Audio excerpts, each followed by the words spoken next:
Good evening, I'm Kurt Gutgsell. Forest Park is 1-0 on the young high school football season after beating Princeton on the road Friday. The Rangers will travel to Perry Central.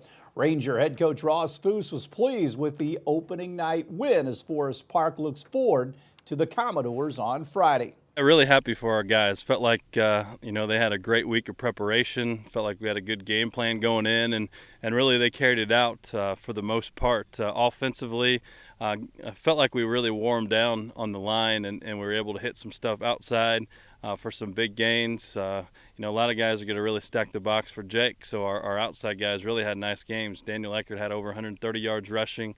Trey Toby, I think, about 70 yards plus a touchdown, so about 200 yards between those guys. Jake had about 75. Cooper just did a really nice job running our offense, knew when to speed up, when to slow down, how to get guys in the right spots, and then our line just did a real good job. Like I said, really wore them down offensively. Then defensively, felt like once again our line was kind of the story. I think we had probably 5 or 6 tackles for losses, some sacks, a fumble in the end zone off of a sack that we got for a touchdown, and our special teams was good. So, there's always sloppy things to clean up after game one. We had some fumbles, a couple penalties, which we had a touchdown called back on one, and a fumble inside the 10. But overall, pretty happy for game one and all those things we can fix. You mentioned the fixing. What's going to be the point of emphasis this week? Yeah, I think the biggest thing on offense, just communication. Sometimes we had a couple guys blocking the same guy where we didn't need to be, so really just talking about who we've got. Then defensively, probably the biggest thing, just breaking down and tackling in the open field. Thought we missed some really easy tackles, but that's, we're a month behind. So as far as open field tackling, we're really going to work on that a lot this week. Perry Central next up, always kind of a rivalry game. What do you think about it? Yeah, Perry Central, I think, will definitely be better this week. They had some guys out week one that will be back this week against us, including their 4-year starting quarterback, Cameron Bland. I think everything really starts with him. One of those guys you can call a dual threat quarterback. They do a lot of read options with him, do some quarterback sweeps with him. Really good drop back passer. They run some boot passes with him. So really good player for them. Have some quick running backs that if we don't break down and tackle and keep contained, that can get out on you. Big line, like always, aggressive defense. But really it's going to come down to playing good, hard-nosed, disciplined football and talking and communicating.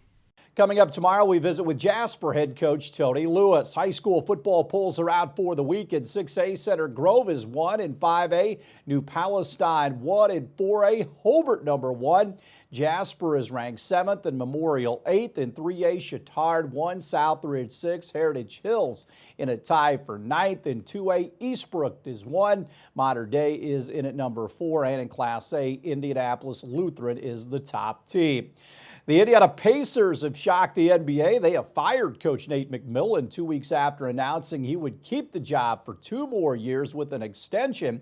Team officials made the announcement less than 48 hours after the Pacers suffered their second straight sweep in the first round of the playoffs. McMillan went 183 and 136 in 4 seasons with the Pacers, going to the playoffs each season, but Indiana never reached the second round and endured the first 4-game sweeps in the franchise's NBA history. McMillan was just 3-16 with Indiana in the postseason. 3 Purdue head coaches, along with athletic director Mike Bobinski, have voluntarily taken a 20% reduction in salary. Jeff Brom in football, Matt Painter, the men's basketball coach, and Sharon Versa, the women's basketball coach, along with Bobinski, have agreed to forego any incentive compensation during a 12-month period starting September 1st.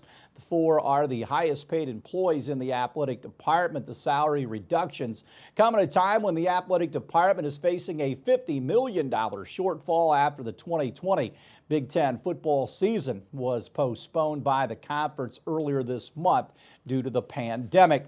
Big League Baseball tonight, the Cubs and Tigers once again at Comerica Park in downtown Detroit. John Lester against Michael Fulmer. The Tigers won last night. Reds and Brewers at Miller Park. Sonny Gray versus Adrian Hauser. The Brewers beat the Reds last night. Also the Royals and Cardinals at Busch. Jacob Junis for Kansas City. Dakota Hudson will pitch for the Cardinals at Busch. In football, the Bengals announced yesterday there will be no fans at Paul Brown Stadium for the team home opener against the Chargers. That game will take place September 13th.